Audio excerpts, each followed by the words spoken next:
In basketball, sometimes open shots just don't go in. Over the course of the year, though, the group's been a little bit streaky and typically shooting better at home than on the road. But anything that you can kind of pinpoint as the difference between when the shooting percentage is up versus not? Well, our floor spacers are on the floor and boots and crutches are off the floor and boots and crutches.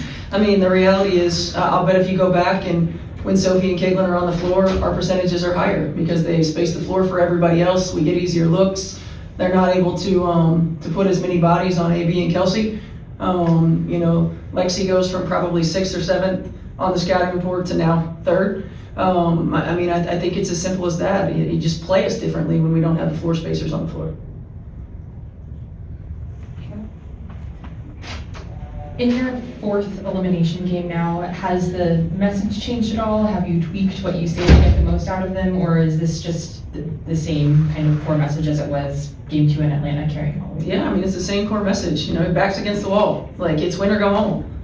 It's desperation time. With a different opportunity on the table. This group has not experienced a game 5 on the road with a chance to play in the WNBA finals. It's just, there's no substitute for that experience. You have to go through it, but at the same time, we really have to rely on our standard. We really have to rely on what we know to be true about our group. And we've got to rely on competing for one another and going out there and just giving it our best. Steph, I know you talked about this during shoot around, but obviously with everything that he said today and then the fallout from that, just now a few hours have passed, what are your thoughts on that whole situation? What fallout? Or not fallout, but just the talk out there about everything. Look, again, I think right now, for this moment, that's not a focus of ours. Our focus of ours is tonight. I don't think we're all telling the same lie. I think that we focus on the things that we can control right now. I talked to our team at shoot around. It's like we've got to feed our focus right now. We can't get caught up in what's going on out there. We got to focus on our opponent, and then once everything kind of falls into place, then we worry about everything else.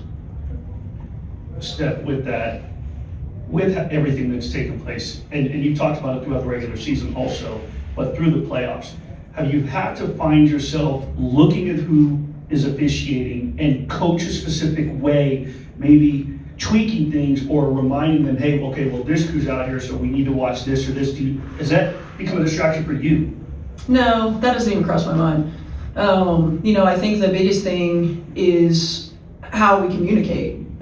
It's just like anything else, just like any profession. You have different relationships with different players, with different officials, with different everybody. So I think the biggest thing is having learned how to communicate with certain ones or others, pointing out things that are important to us, whether it's something as simple as we space the floor intentionally to create enough space that defensive 3 seconds should be obvious, or the way that you're getting around a screen, or the way that we're doing whatever it might be, just pointing out certain things.